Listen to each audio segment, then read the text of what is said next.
Some want to be the very best. Some just want to be themselves, like no one ever was. But all I've ever wanted was to become him, Brock Harrison. As long as I can remember, I have aspired to be just like this man. My name is Barack Farrison, which is definitely my original name and not one I legally changed my birth certificate to say. Regardless, my goal is to become champion of Johto, and I'm gonna do it only using Pokemon that Brock used. Full Nuzlocke rules in the description. We kick off our journey by stealing a Pokemon from the local professor, and then using it just long enough to snag a real man's Pokemon, Geodude, who I name Geodude Bro. Shortly thereafter, we also snag a Zubat named Batina.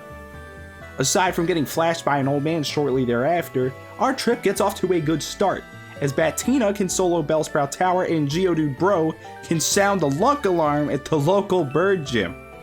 Once we snagged that first badge, I couldn't help but think, man, Brock would definitely cook his team a victory meal right now, but we're broke and I can't afford groceries. So, hey, luckily, some dude at the store said he had a free egg for Mr. Smith.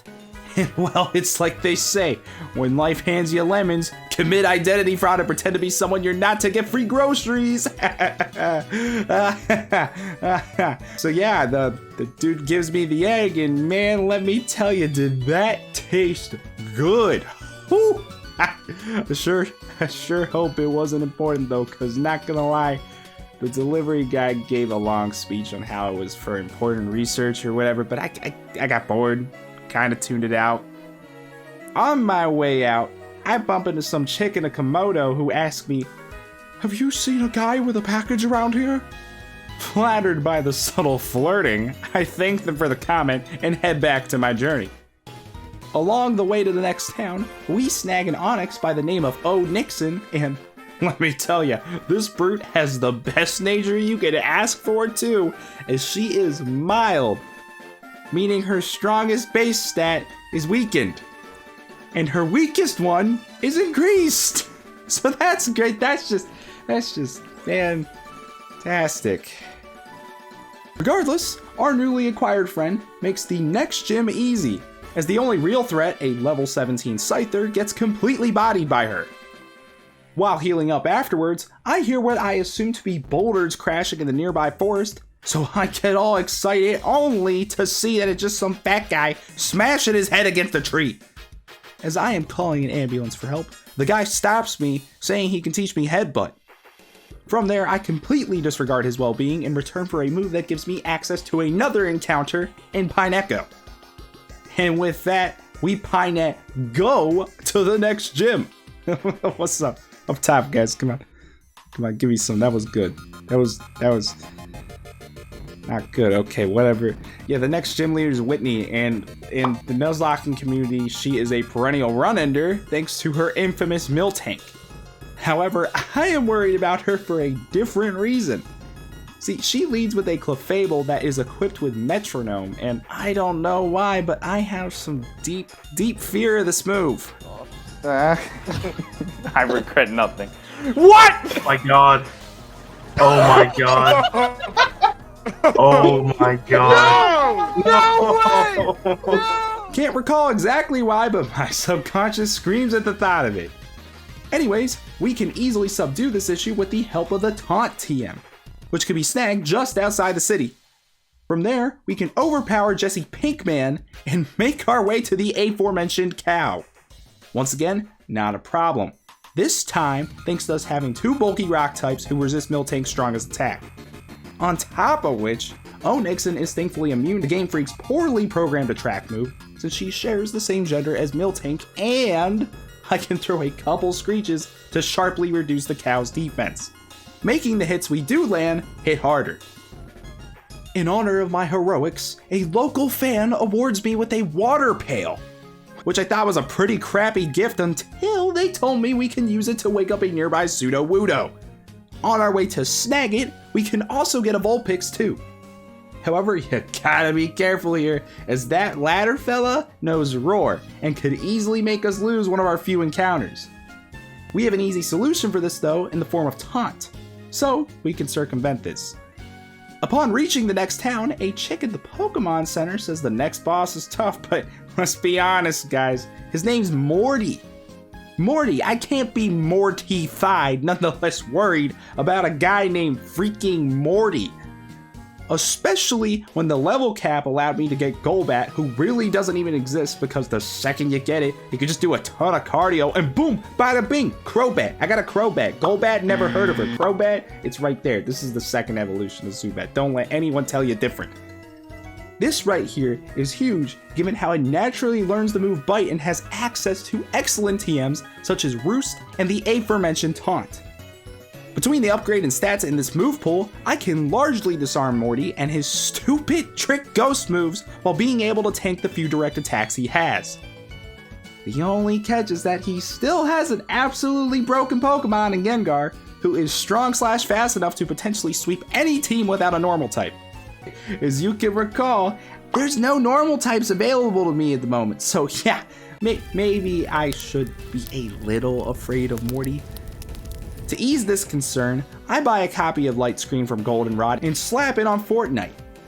Then, we head back to challenge the Ghostmaster and lead with a taunt from Tina, preventing any status issues. After, we go back to our bug, put up our newly acquired shield to half the damage of special attacks like the Shadow Ball Morty rocks on that Gengar, and from there, I felt pretty confident. So we go back to Tina and bite our way to the head honcho. In turn, giving ourselves a brief moment versus Gengar with Light Screen still up. Thank God I did this too, as the lone turn our back gets to take advantage of this buys her enough health to narrowly finish the job. All that's left from there is another scrub who we're able to easily dismiss with the help of Roost.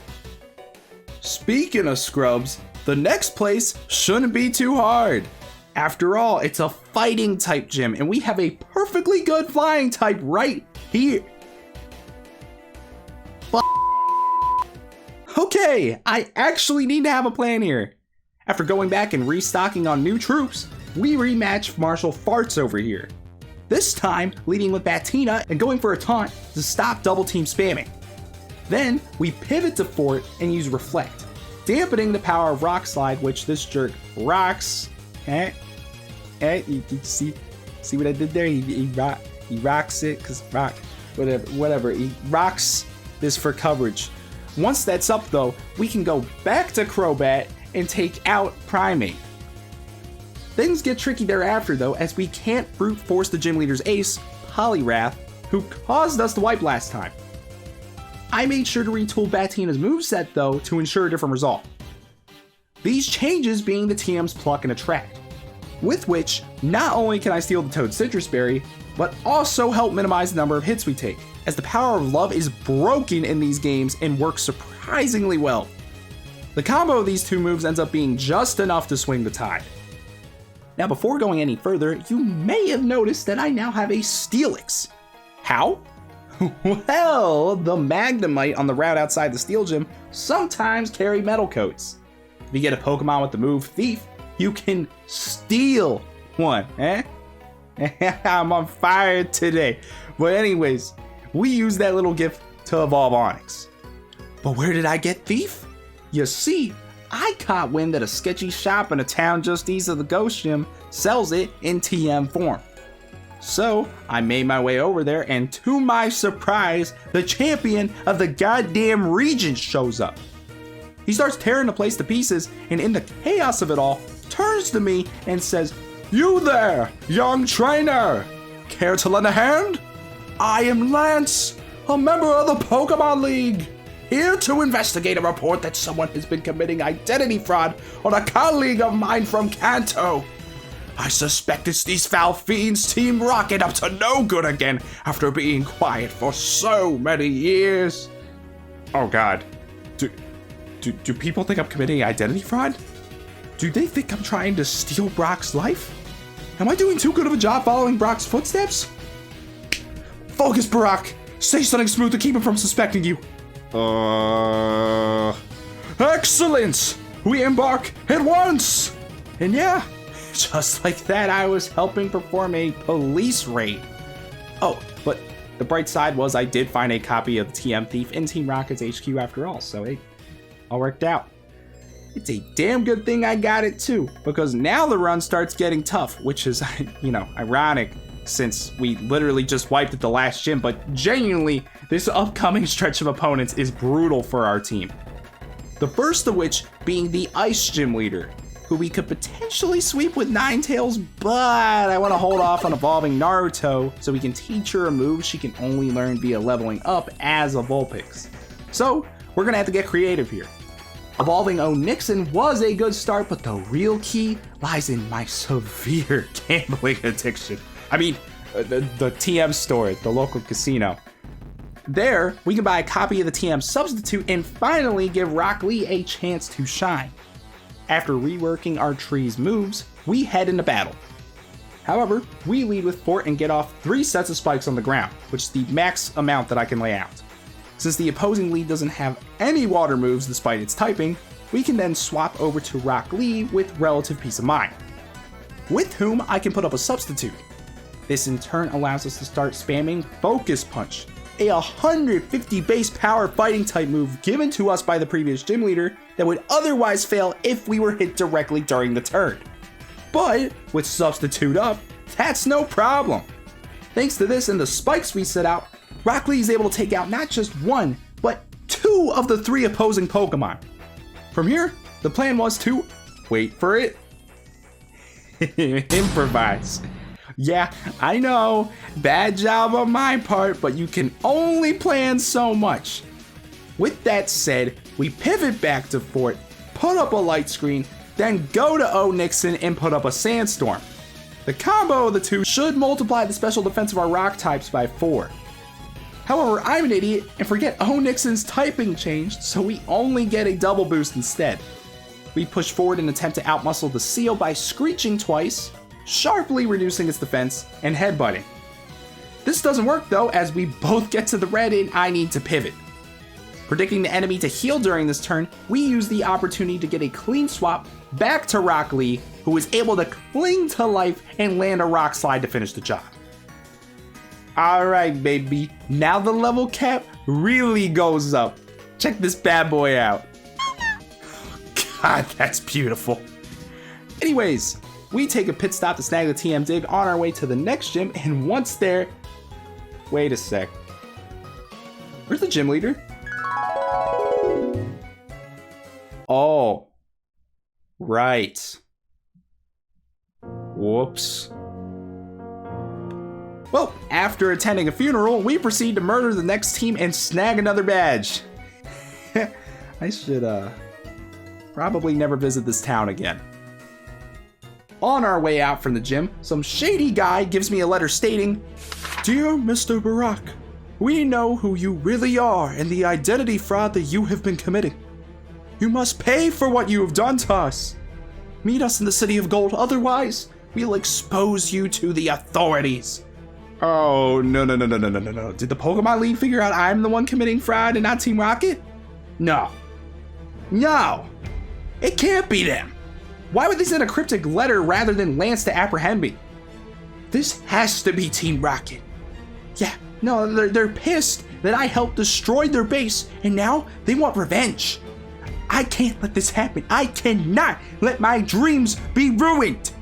So I head to Goldenrod and lo and behold, they had taken over the local radio tower.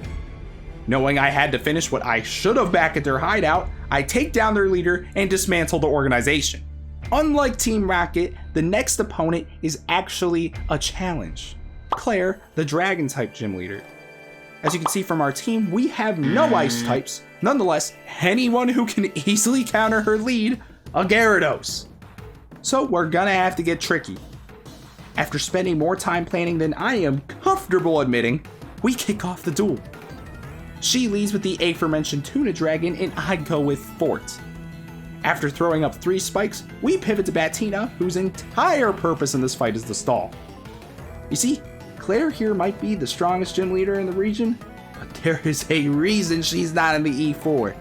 She's, how do I put this lightly, an idiot. Case in point, her Gyarados has a horrible moveset for its base stats, with the only move of concern on it being Dragon Rage, which is a flat 40 HP of damage each time. However, it only has 10 PP. You know what else has 10 PP? Roost. So by swapping to Batina, I can tank hits until we hopefully exhaust this move. Lo and behold, it works, and I get the added benefit of having whittled down the Blue Terror's HP in the process. From there, she poses no threat to Onyxin, who despite not being a crook, can steal this dub, because now Gyarados can barely touch her. In turn, giving our Snake a chance to curse and rock polish her attack/speed respectively to sweeping range. On my way to the Pokemon League, I get a phone call from none other than the organization that sent me the letter. Now they're calling because I was supposed to go to Ekritique, which is apparently called the City of Gold because Ho-Oh used to live there. Yeah, I don't really see how that was obvious, but whatever. I start to get bored and doze off when they threaten to expose me for identity fraud again. This wakes me up and I bring myself over to their home base, the Komodo Studio. Upon opening the door, I am greeted by a woman with a very deep voice. Turns out, there's some guy called Mr. Smith who, upon seeing me, explains that I had stolen some sacred egg of theirs, within which was a Pokemon that they had mail-ordered to save them from their mortal enemy. And now, I must pay. They proceed to jump me but fail horribly. As I am about to walk out, Mr. Smith threatens to still call the cops unless I help them destroy their mortal enemy as atonement. I sigh and agree. But I really should have asked who this mortal enemy was because lo and behold, it's Lugia, king of the damn sea. And whoo-hoo, boy, let me tell you, this MF right here was literally born to demolish my team, as it can waterboard half of them with Hydro Pump and outmuscle the rest with absurd base stats. But that's alright, because little old Golem here can learn frustration, which is great because I am so damn frustrated with this stupid run. This team isn't diverse enough at all. Why did I think this was a good idea? Alright, I'm good. I'm good now. I'm just gonna do what I do with all my problems and run away from it.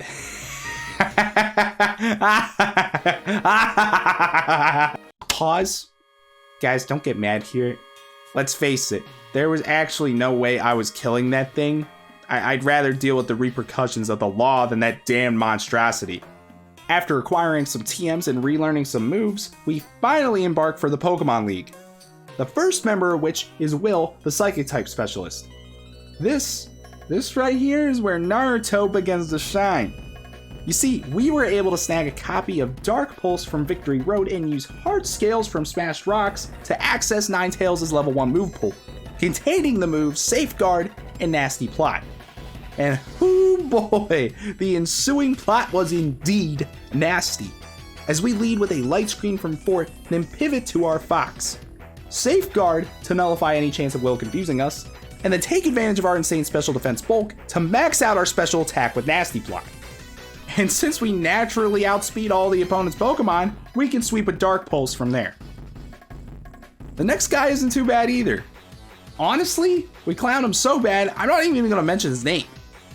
We lead with Batina and taunt so our next Pokemon, Naruto, doesn't get her speed drop via Spiderweb. Once out, we can Nasty Plot and go to town with Flamethrower, which I was able to save via ATM thanks to my frequent shopping at the casino. This gives us the potential to one-shot 3 of the 5 enemies, but sadly we only get 2 of them before Muck comes out. At our weakened health, it wasn't worth staying out, so we swapped to Onyxin, who literally cannot be touched by this sludge pile. From there, Batina can brute force the remaining 2 Pokemon thanks to Attract and Roost. The ensuing challenger, Bruno, is a bit trickier, as they're a fighting type specialist which on paper should destroy my team. However, I got a little scheme up my sleeve like always. You see, his lead has a key weakness that we can use to expose his whole team. This Achilles heel? Take a look at his moveset and you'll see his lead Hitmontop has the move Dig. Versus a fire type, he'll likely spam this otherwise super effective move. but it takes 2 turns to hit. If I keep a copy of the TM Protect from Goldenrod's department store and slap it on Naruto before the fight, we can simply block the attack anytime it's about to hit. And in the meanwhile, I'll keep getting free turns to Nasty Plot. From there, we can sweep with Naruto's above average speed and natural access to the psychic move Extra Sensory, which we were only able to get by getting her to level 44 as a Vulpix, thus paying off that extremely long period of time where she was too weak to win any meaningful fight. Everybody hates Karens. Am I right or am I right? This next E4 member is no exception, as she is a dark type specialist who leads with an extremely annoying Umbreon. Why is it so annoying? Because it can spam double team and Confuse Ray to greatly reduce any chance of hitting it. However, I have a good counter. If I lead with Batina and throw up a taunt, we can compromise both of those moves for a bit. Then we can pivot to O Nixon, who quite frankly might not have even needed the assist because he is literally built to counter Umbreon stat-wise, as Steelix has one of the highest physical defense stats in the game. Meanwhile, Karen only has 2 weak physical moves on her little pet. The result is any attack that hits me does essentially nothing. And thanks to this amazing cushion, I can get off a total of 4 curses and offset the resulting speed drop with Rock Polish. Inevitably, taunt runs out during this process and we do get confused a couple times, but as long as I wait to do the finishing move until we're out of confusion, this gives us an amazing edge to sweep, as the setup allows me to potentially one-shot 4 of her 5 team members. Alas, we're only able to take out her ace, Houndoom, before the only enemy we can't beat makes an appearance, Gengar, who has one of the weirdest builds I have ever seen.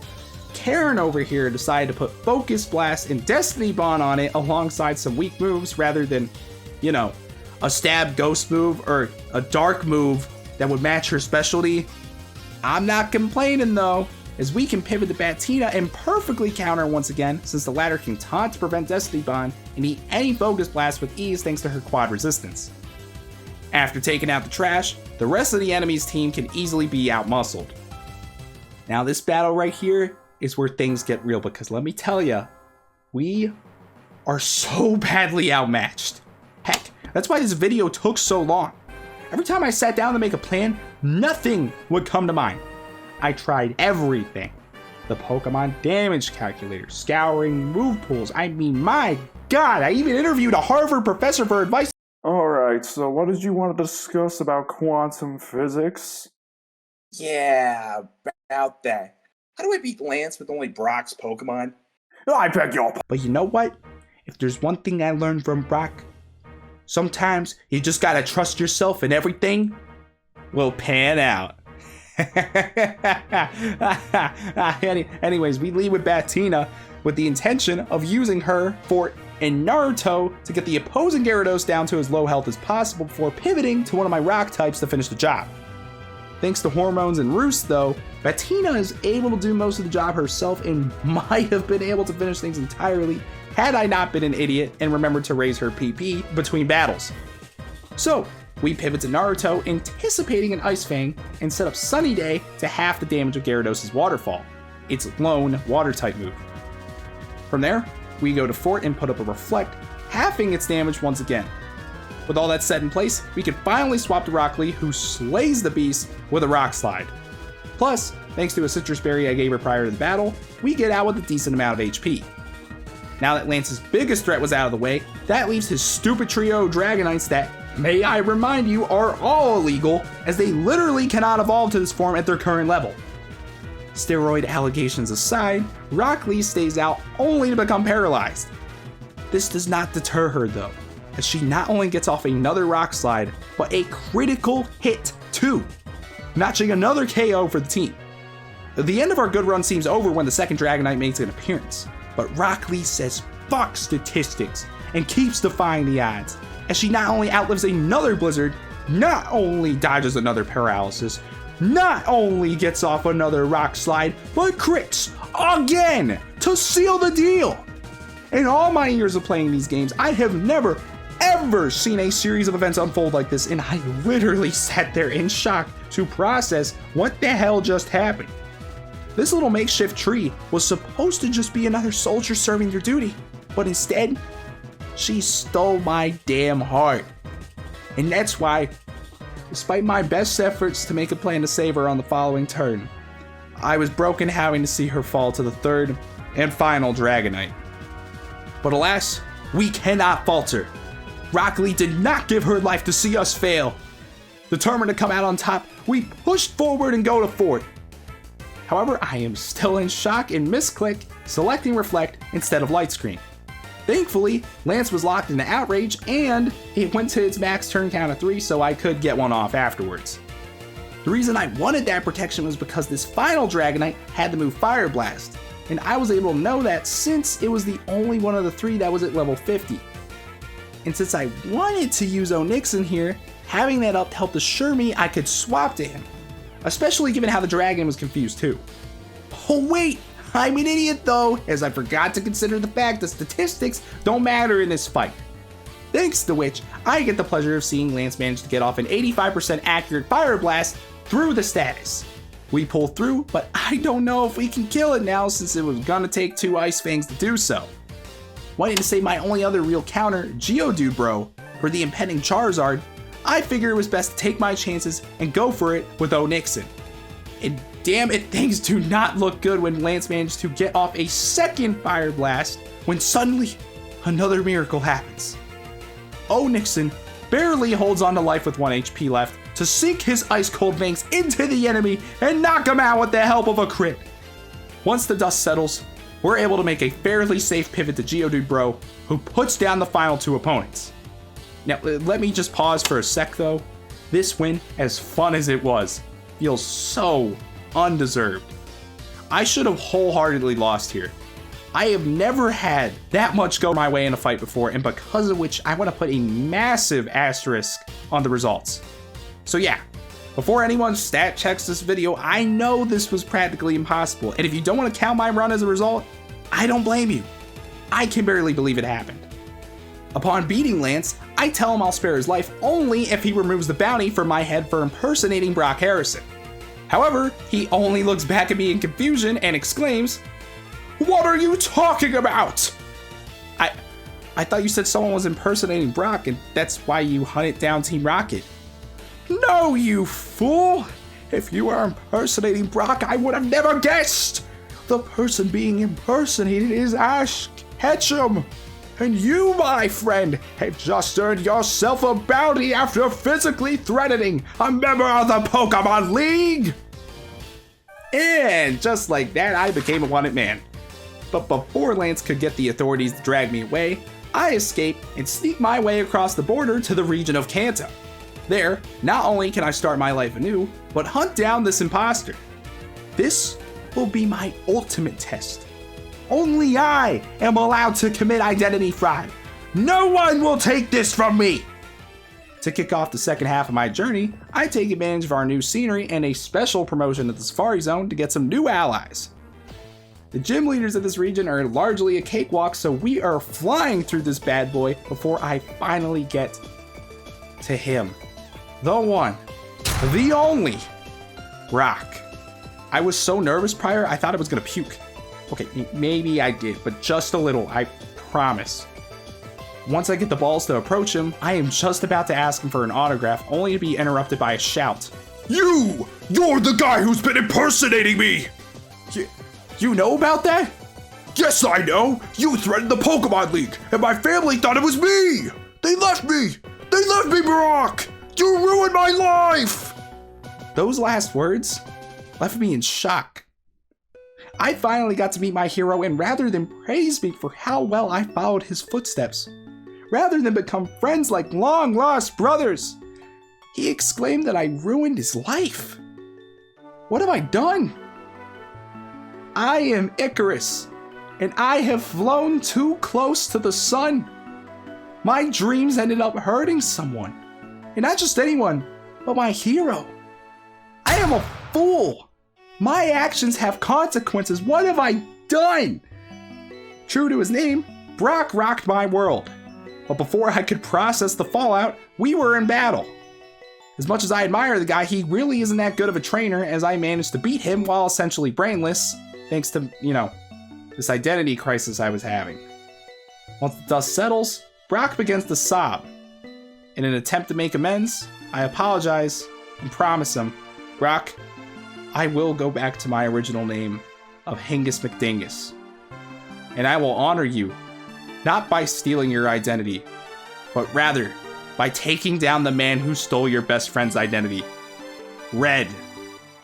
To do that, I'm gonna have to go back to the Pokemon League and access the championship records, because I couldn't find any info on the guy anywhere else, and I know he was also a champion at one point. With a new purpose, we managed to scramble our way back to Lance, only losing Fortnite to Gary along the way. Well, well, well, look who came crawling back. Just know, I won't let you escape again. This time, I will put you in the very ground you buried my team in. And just like that, the battle kicks off. We lead with Pokebongo, and Ice Beam the opposing Salamence till it dies. Usually the opponent will swap to someone with a super effective move versus whoever I have out in the field. Thanks to some intel I managed to snag on the league before returning, I had an idea of Lance's new team, and the only Pokemon with such a move was his Charizard, who has Air Slash. I anticipated this going into the fight and built a plan around it. This entails swapping to GDB, aka Geodude Bro, who counters the Fire Dragon's moves fairly well, to go for a Rock Polish. From there, we can get a substitute off and hopefully be quick enough to finish the job before losing it.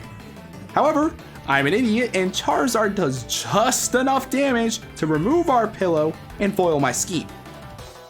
At the very least, we still have the speed to risk a Stone Edge, and it connects for the kill.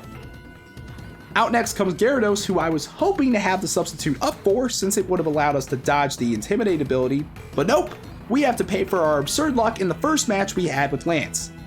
So, we pivot to plan B and go to Batina, who can use her feminine charm to wow the Fish Dragon and prevent the use of Thunder Wave or Dragon Dance with Taunt, a TM that I can now buy limitless amounts of from the Celadon department store.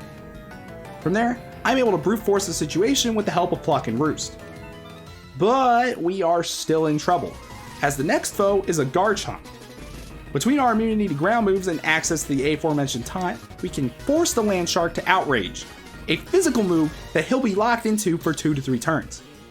Knowing this, we can swap to Onyxin, who not only is a physical tank but resists this move. After, we ride the rewards of my gambling addiction and substitute once again, in turn giving us a big enough window to finish the beast with Ice Fang. To revenge his fallen comrades from our first fight, Lance's senior-most Dragonite finally makes an appearance. Since this knockoff Charizard is rocking Fire Blast, I predicted going for said super effective move and pivot to our Pokemon who can absorb it. From there, Lance tries to Draco Meteor us to death to no avail thanks to Naruto's built-in special defense bulk. This lowers his special attack to the point where he can barely touch us thereafter. Given the low health of our primary counters though, I opt for Gamabunta to finish the job, who I gave the TM Rock Slide that Rock gave me in exchange for stopping my identity fraud on him. With this move, we're not only able to take down the orange doofus, but his bird brain compadre too, securing us yet another dub versus the supposed best trainer in the land. The result is Lance's ego finally breaks down, forcing him to accept that he nor the law will be able to capture me even if they tried. With that red-haired egomaniac off my back, I can finally return to the champion's room and look up Red's address. To my surprise, the asshole doesn't even own a house. Rather, he just lives at Mount Silver, apparently. You know, the most inhospitable place this side of Snow Point. Of course you chose this place. Now my Air Force Ones are all ruined. You happy now? Hey, you, dummy, I'm talking to you. Do you know how much of a pain you are to track down? Also, identity fraud is not a joke, and you should... Oh, why is your stare so intimidating? And just like that, the final battle begins. Knockoff Ash versus Knockoff Brock. And I am about to knock this fella down a peg. Now let me preface, unlike all my past opponents, I couldn't find anything on this guy's team, so I just assumed he was using similar Pokemon to Ash. Lo and behold, that holds true when he leads with a Pikachu. who I perfectly counter with Onyxin. Taking advantage of our clear edge, I set up a substitute in Stealth Rocks before giving that rat the Harlem Shake. From there, we're able to get his Blastoise down to 1 health before he pivots to Venusaur. No problem though, as Batina can come out and counter fairly well herself. Things are going pretty well until Lapras comes out. Because I didn't know what moves he was rocking, we suffer a massive blow as he ends up taking out Pink Floyd and Gamabunta. Thankfully, we're able to stop the bleeding with the help of Pokebongo. From there, we're able to easily beat Red's Charizard with GDB, and the aforementioned Stealth Rocks end up finishing Blastoise upon the latter's re-entry. This just left one Pokemon, a Snorlax. Surely, this shouldn't be too hard though, right? Well, guess I shouldn't have got cocky because the damn bastard was rocking Blizzard, which is a guaranteed hit in hail like the storm we found ourselves in. Bada bing, bada boom, there goes another ally, and I begin to worry as the only Pokemon left who can probably tango with Snorlax has horrible special defense and is already low health. Regardless, we pivot to Onyxin, assuming she was faster. And damn it was I wrong, as the morbidly obese bear somehow manages to go first.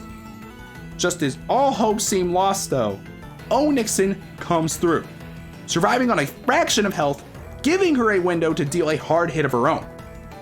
Alas, it still isn't enough as Red Snorlax also barely clings to life. For a brief moment, both Pokemon stand still, clearly wounded and down to their last breath. As the very storm that gave Red an edge persists, his Snorlax finally caves to the weather and falls to the ground. Just as I was about to celebrate though, Onyxin gives out too, as she must have held on just long enough to secure the victory. Upon seeing it was in safe hands, she finally passed. And there I was. I had rid the land of identity fraud. But there was still one fraud left. Me. The man who ruined his idol's life out of his own ego and caused the deaths of so many innocents. I now see why Red was so silent. It wasn't because he was insane. It was because he must have had the same epiphany. Now, I must follow in someone else's footsteps one final time and remain in these mountains alone to forever atone for my sins.